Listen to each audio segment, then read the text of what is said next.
Hello, everybody. Welcome back to L Space, or welcome to L Space if you're new. My name is Tristan, and today I'm going to be giving you some recommendations for French literature. Now, I started this channel largely as a way to talk about French books because there really aren't a lot of booktubers that talk about French literature, especially French literature that's in translation. And I should also specify that when I talk about French literature, I'm really talking about francophone literature, which is French speaking literature, and I have quite an array of books to recommend to you. Some of them I only have the French editions, some of them I do have the English editions, but all of the ones that I've chosen are widely translated into English and very easy to find. So everything that I'm going to recommend to you today, you should have no trouble finding if something does end up tickling your fancy. I'm also still getting over being sick. I'm very phlegmy, kind of still congested. I'm filming this somewhat in the morning, which, like, throughout the arc of the day, I usually start very hoarse and then end the day a little bit clearer of face, etc. So bear with me on that if I'm, like, hacking up along over here. So I'm going to go somewhat chronologically, and I'm not really going to be going with exact publication dates, but more like going with centuries is, I think, what we're gonna go with. So starting off, we want to start off with none other than Alexandre Dumas, and this is of course Les Trois Mousquetaires, or the Three Musketeers. Two things you might not have known about Alexandre Dumas is, first, he wrote a lot of his books with the help of a ghostwriter. Most modern editions will have the ghostwriter credited. And so, like, when you see the massive amount of story, this book alone is like almost 800 pages, and The Count of Monte Cristo is also massive. He did not do it alone, interestingly enough. The other thing that is interesting about him is that he is a mixed race individual, and I think by modern standards we would consider him black, and so he is a black author. So seeing one of the early examples of black authorship, especially one that is so widely celebrated and widely published all throughout France. He was insanely popular in the 19th century. Like, people ate up his books in that period, and we still do. The fact that he was of mixed race is quite fascinating, historically speaking, given, you know, white people's history with racism, etc. So it's pretty cool. This obviously follows the Three Musketeers as they go on swashbuckling adventures. It's quite funny. It's a lovely adventure story. Could not recommend this one higher. You can, of course, find it in English. The Count of Monte Cristo is also one that I could tell you to pick up, but I've not read that one. But it seems to be widely popular, so I would not tell you not to pick it up. And it's also kind of one of those really good adventure stories that were very popular in the early half of the 19th century. Sticking with the 19th century, an author that I've studied a lot in my time in university. My specialization is in French literature. My sort of subspecialty is 19th century literature, and that is going to be Emile Zola, and I'm going to recommend to you The Belly of Paris. This is a pretty short book. This is translated by Brian Nelson. I have found Brian Nelson to be a very good translator. The way that he renders Zola's work is quite engaging. It translates some of the artistry, a lot of the artistry of Zola's language into English, and he does that very well. And I think that the sort of unique quality of Zola's rhythm and Zola's writing just in general is captured well with Brian Nelson's translation. So this one follows a cast of characters. as all of Zola's work does. It follows a man named Florent, who is coming back from a prison colony in French Guyana, and he is coming back to Paris to sort of reintegrate with society. He was unjustly deported to Devil's Island following Louis Napoleon's coup d'etat in December 1851. He escapes and returns to Paris and sort of winds up in an inspector role for the Grand Market of Les Halles, which is quite fun. The interesting thing about this book is that it serves as an archaeological record of Les Halles. So, for those that don't know, Les Halles, and I'll put a picture up here, were these big iron wrought pavilions that were conceived of and implemented during the reign of Louis Napoleon, Napoleon III, with the help of the Baron Haussmann, and you know, the large number of people that were involved. It wasn't just him, but it was the first iteration of the sanitary open air market that sanitation and health were a big concern to Napoleon III, and so this tells the story of just the workings of Les Halles, and the reason why it's an archaeological record basically was that those pavilions really no longer exist. The area that they were in historically, they were removed. It was just, valuable real estate, and so they were removed, and there's now other stuff there. One of the pavilions was moved to another neighborhood, another arrondissement in Paris, so you can still visit one, but you can't see Les Halles as they were here. There were underground tunnels that went from pavilion to pavilion that ended up being like storage, as well as transport for goods and things like that. And those, of course, no longer exist.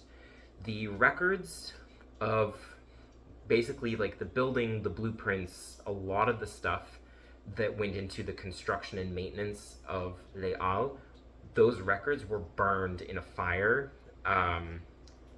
One of the big libraries, and I can't remember exactly which fire that was, because there were a lot of fires in Paris in that day and age. But anyway, Zola, he was a very meticulous note taker, and so his notes and his preparatory dossier for preparing this novel now serve as an archaeological record. And so when you read this book, it is very realistic, because that was kind of his MO, was to replicate reality in the form of literature, and so he did that. And so you get a pretty solid example of what Les Halles looked like by reading this. And it's a window into a world and a place that no longer exists. So it's pretty cool. So then let's stay in the 19th century and let's go with The Flowers of Evil by Charles Baudelaire. This, of course, is one of the most famous poetry collections in all of French history.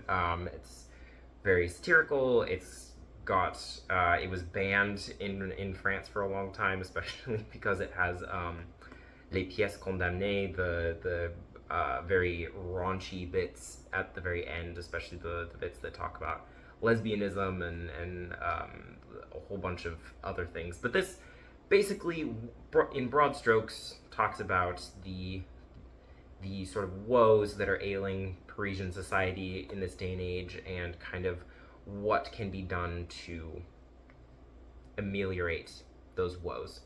And there's a lot of, that's sort of, again, painting with broad strokes, because there's a lot of poems in here. There are over 100 poems in here, and so to say that that's exactly what this is about is difficult, because you will find poems that are of wide subject matter. And this was translated by James McGowan. I have found that the Oxford World Literature, or Oxford World's Classics, is kind of my favorite translation. I've read quite a few translations of Baudelaire's work, and this one, not only that, but it also has parallel text. So on one side it will have the French, and on the other side it will have the English. And so if you're somebody like me that studies French, but French is your second language, this is a very useful book. If there's like a turn of phrase that you don't quite recognize, the translation will help with that a lot. And yeah, really good translation, really good poetry. Yeah, it's great. So now let's move into the 20th century, and I will start off with an early 20th century book, and this is one that's very near and dear to my heart. This is Therese Desqueyroux by Francois Mauriac. This edition is translated by Gerard Hopkins. I have a few issues with him in general, but this is kind of, more of a novella. I think this edition is, the actual book is 115 pages, so it's quite short. This is the book that I did my thesis on. It's got sort of queer subtext. It's all about women's repression and the sort of just like overall theme of silence. It's very fascinating. The idea of disappearing a woman who's sort of non-conforming in a family to preserve the dignity of a family line type of thing. But anyway, those are like other themes, but this is about a woman who gets into a marriage of convenience. She finds out that she really hates her husband. She really hates living where she does, and so where you would see in like Madame Bovary, where Madame Bovary kills herself at the end, spoiler alert, sorry. Therese, on the other hand, poisons her husband. She tries to kill her husband instead of killing herself, so we can all be pretty supportive of that. This is a fascinating book because it was written by a man. It was written by a fairly conservative Catholic man. Francois Mauriac is like one of the big Catholic authors of the 20th century and just kind of all French literature. Yet, and also he was maybe gay. We obviously don't know for sure, but there's a lot of little breadcrumbs that lead us to that conclusion along the trail of his life. And then this is definitely one of them. There are a lot of queer-coded bits in here, whether it was intentional by him or not, doesn't really matter. The problem that I have with the English translation, the one done by Gerard Hopkins, is that he actually removes some of the queer-coded language. So there's a part in Therese Desqueyroux where Therese is talking about sort of like her ideal lover. And in the French, for those that maybe don't know, French is a romantic language. You probably knew that, but it uses gendered articles. And so words are either masculine or feminine. But when she's discussing the idea of her sort of ideal lover, this ideal person with whom she wants to spend her life, in French, it uses gender-neutral language, which is pretty difficult to do. But that is completely removed in the English translation. So it translates so in French, it's the sort of ideal being, the ideal person. Whereas in English, he translates it to the ideal man, which is, again, flat wrong. It's just an incorrect translation. And so the thing that you have to get past with this one is that Gerard Hopkins translated this like almost 100 years ago. I think we're approaching the 100-year mark pretty soon. And he had a bias that you have to get over in the translation. That being said, it is beautifully written. I think that Gerard Hopkins is a really good example of somebody that not only knows how to translate, but somebody who knows how to write. When you look at the side-by-side text from the French, it's an adapted text. It's one that is well adapted to an English-speaking audience. And so for that reason, I still think it's a pretty good adaptation of Mauriac's work, despite the fact that it does erase the queer narrative in this one. Mostly. There's still quite a few bits that you can kind of pick up. You're like, yeah.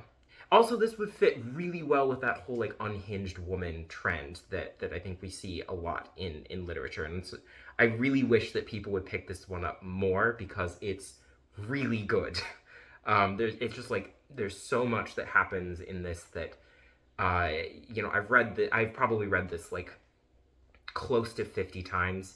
And every single time I go through it, I find new things that I'm just like, oh my gosh, it's so good. So yeah, highly recommend this. It's also a movie. This Audrey Tautou is the actress that plays Therese. I think it's Clive Miller who's the director. It came out in 2012. It's a pretty good film. It's a pretty good adaptation of the book. But read the book. The book's better, as you can imagine. Highly recommend. Okay, so we're still in 20th century. Let's do sort of an opposite end of the, I guess, like political moral spectrum, and let's do The Woman Destroyed, La Femme Rompue by Simone de Beauvoir, who of course is very well known for The Second Sex, which I could also recommend to you as more like philosophical, historical text. It's really, really good. I think it's still widely applicable to things that are going on today. Just, you know, a little dated on ideas of gender and things like that. But anyway, The Woman Destroyed is a collection of novellas, really, about women in difficult situations, difficult emotionally, I would say, just sort of dealing with age, motherhood, all sorts of societal pressures and things like that. There's a story in here called The Woman Destroyed, but there's others. What do we have? Yeah, so there's The Age of Discretion, The Monologue, and The Woman Destroyed. The Age of Discretion is top tier. Love that little story. The Monologue is okay. It's still really interesting. And of course, The Woman Destroyed being the titular novella is fantastic. So it's very well written. I think that it's very indicative of 20th century style, the way that it's translated. I think that it's an accurate translation. It's a pretty good adaptation of the text into English, and I think that this is a very interesting existential feminist text. Nothing more to say. It's good. No list of French literature would be complete if I did not mention Le Petit Prince by Antoine de Saint-Exupery.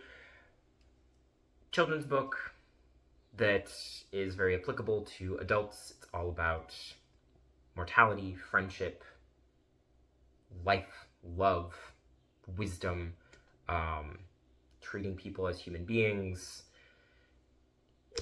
You know, this is one of those books that the barrier of entry to getting into this one is so low because this is the second most translated book ever. Like, the most translated book in the world is the Bible. This is number 2. It's also so short that, like, if you haven't read it, like, why have you not read it? This is almost a perfect book. Side note, like, in French school, everything is graded out of 20. The highest grade you can ever get is 19 out of 20 because no matter what, there's always room for improvement. If it's a multiple choice test and you got 100% of the multiple choice test, you're going to get a 19 out of 20 because you might have been able to write your name with a little bit better penmanship. There's no such thing as perfection is what they're hammering into you on that one. So this is a solid 19 out of 20 as far as a literature grade. The thing that I have a little bit of trouble with is the English translation is good. Like, it really renders the story and everything about the story into English well. it adapts the story, it does what it needs to do. There's just a few times where the sort of subtle connotation of certain French words is lost in translation, and there's not a lot you can do with a text that's so, I mean, I will use the word simple, with a text that's so simple and concise, that there's not a lot you can do to really fix that. Um, and so it's really a book that needs to be read in French, but if you read it in English, you're not going to be disappointed in any way. So I dearly love this book. It's a lot of people's favorites, and so you really just need to read it. Like, there's no ifs, ands, or buts. Like, it would take you less than an hour to read this book in English. So, like, do it. Go find the PDF online. Just, like, do it. You read nothing else from this list. Read this one, okay? Okay? All right. Also, the author is fascinating. He wrote several other books, and was a fascinating presence politically. He like was one of the people really responsible for like getting the U.S.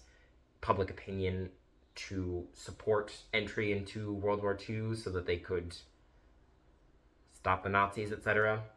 Yeah, super fascinating individual. Um, and the book is beautiful. So, again, staying with 20th century authors, we're going to move into the francophonie. And I'm going to, these are ones that I only have the French edition, but you can find them in English.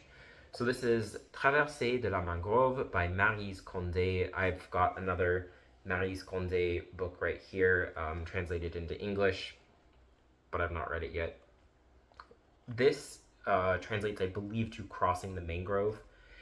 And this is a fascinating book. So Maryse Conde is from Guadeloupe, and she's kind of like the Guadeloupean author.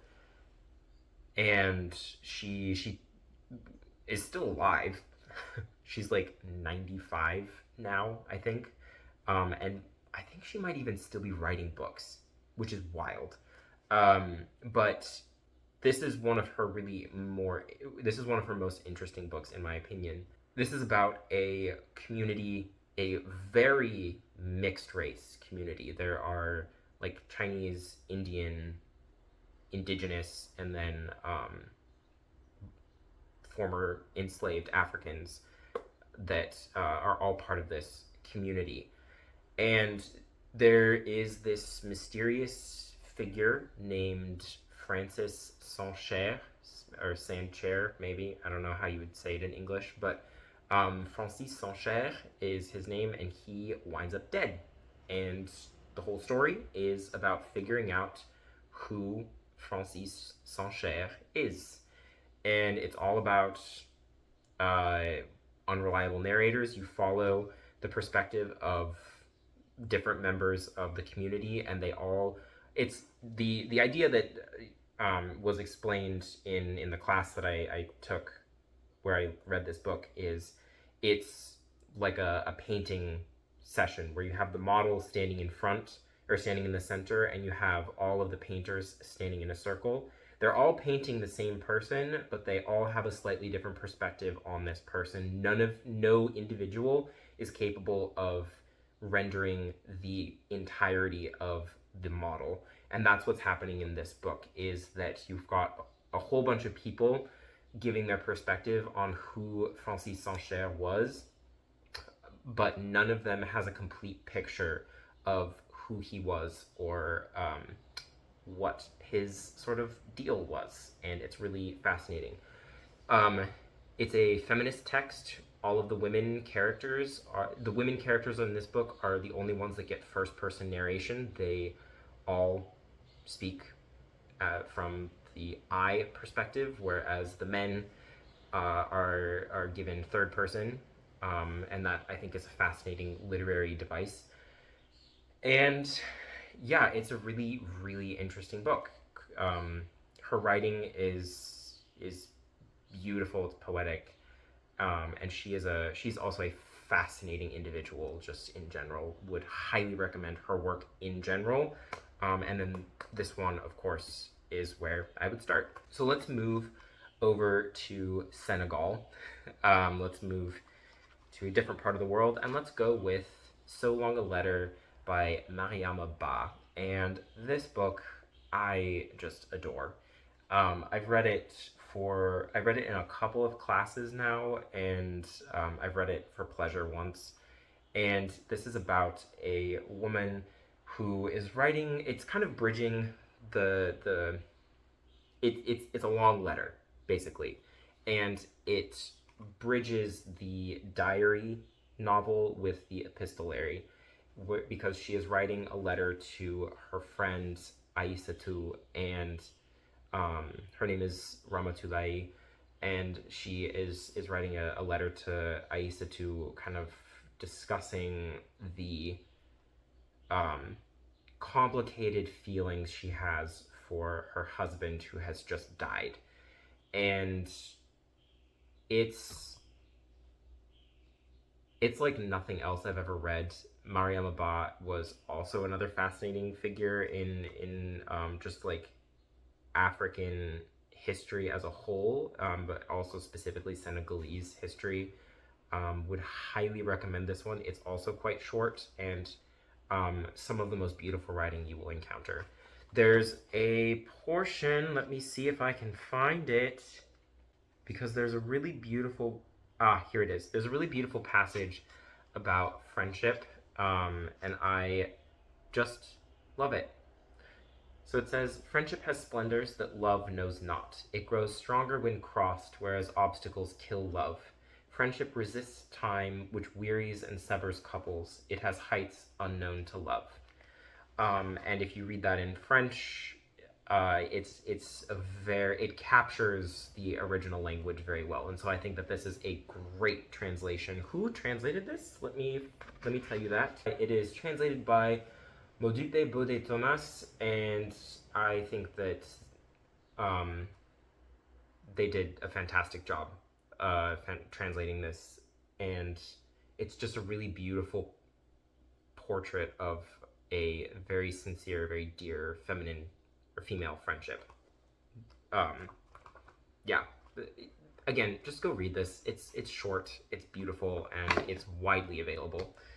Last but not least, for the 20th century books, I'm looking at my pile here, just making sure.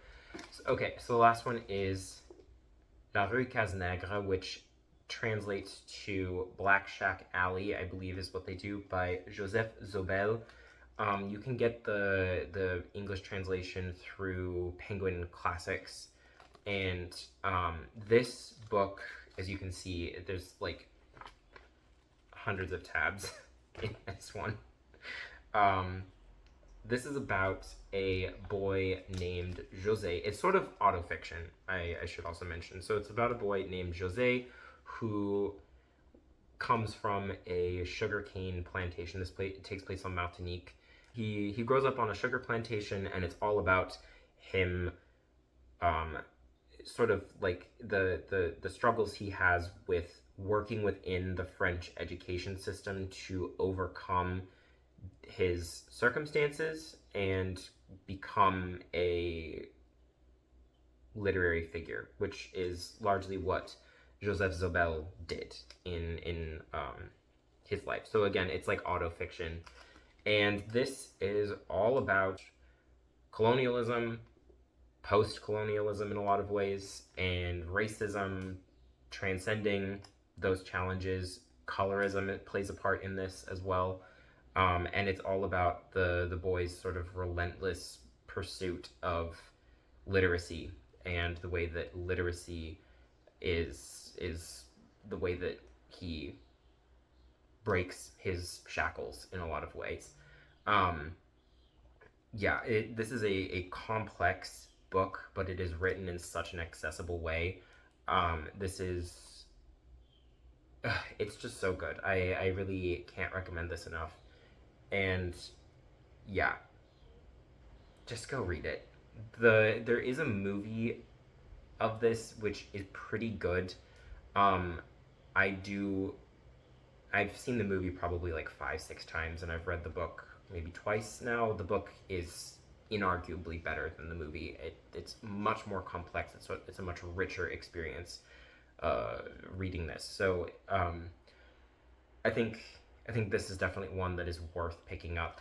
And yeah, just pick it up. All right, now let's get into some more contemporary things. I have picked out 2 things for you. One is Les Fiancées de l'Hiver by Christelle Dabos, and this is, what's the translation in English? The Winter's Heart, I believe. And this is the first in a fantasy series that takes place on floating islands in the sky.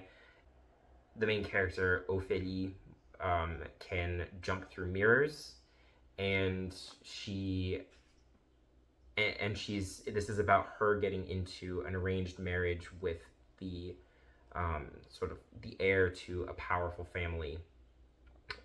And this is a really fascinating fantasy book. I think that I wonder if you would classify this as young adult. I think you would, because it follows a young female character, and her sort of, it's more or less like an enemies to lovers type things, but the romance side of it is so secondary to the overall plot. And it's the first in a series, and I think there will be 5 of them. All 4 of the books that are currently out are translated into English. So this is widely available. I've seen this at pretty much every bookstore I've ever gone to. So you can definitely find this. It's a really fun young adult fantasy that does not read very much like a young adult fantasy. It's quite enjoyable. And I would also say that if you are learning French and you're probably at like a B2 level, sort of like the higher end of B2, you could definitely read this. I think that this is a book that would be easy to pick up and fully enjoy. It's still written in past tense, and it does use the passé simple, so that's a little bit of a barrier, but you could definitely enjoy it.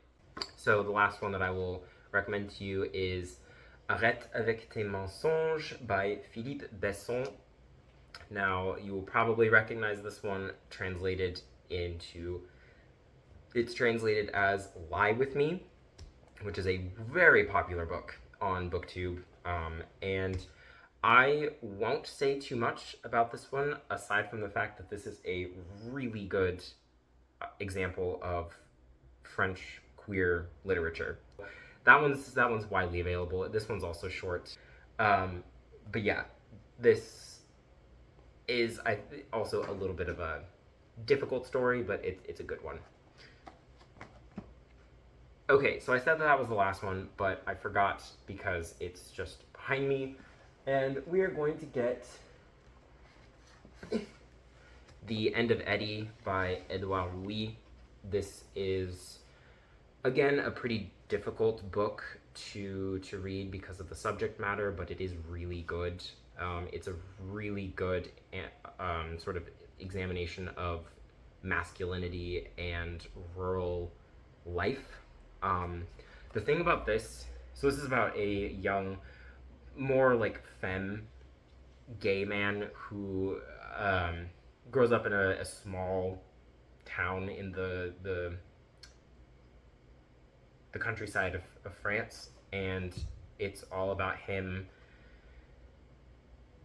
dealing with the challenges of growing up as very much not traditionally masculine, definitely not masculine enough for his father's tastes, and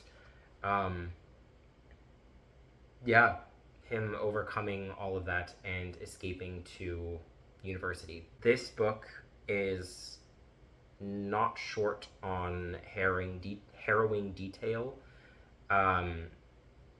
I would say that this is one that you should go in ready for a pretty difficult subject matter. The writing is no less great, It's definitely a well-written book, and it paints a really vivid portrait of growing up gay in rural spaces. The reason why I recommend this so highly is because I spent my high school years in Idaho, and even though this took place in France, I felt it was almost identical, situation wise, to what I experienced. And so being able to see this as a widely translatable experience, not, I mean, it's translated into English, but widely translatable experience, one that is very easy to relate to, and one that I think is applicable to any and everyone who has grown up queer in a conservative rural background. I think that this does a really good job of capturing that, and the sort of necessity of us queers getting out of those situations and finding refuge in the big city type of thing. So anyway, beautiful book, harrowing, but no less wonderful, as a book. So definitely recommend that one. And that is it. Those are the books translated from French into English that I will recommend to you. Oh, let me give you, just because I have the English copy of this, let me give you the translator's name. Translator is Michael Lucy, professor of French literature at the University of California, Berkeley. So, yeah, that's the translation on that one. But yes, these are all books that I really adore. A lot of them, most of them, with the exception of, I guess, 3, were ones that I have studied when I was getting my master's degree. So they're ones that I know quite well, and ones that have really impacted me as a reader and a scholar and a person in general. So yeah. Thank you so much for watching. If you've read any of these books, if you plan to read any of these books, let me know. You will be planning to read The Little Prince. That is not an option. If you've not read it, it's not an option. You have to read it. Go do it. Go, like I said, widely available, free PDFs online. Just freaking do it, guys. It's not that difficult. So, yes. I will see you again very soon, and in the meantime, take care, and I will see you again soon. Bye.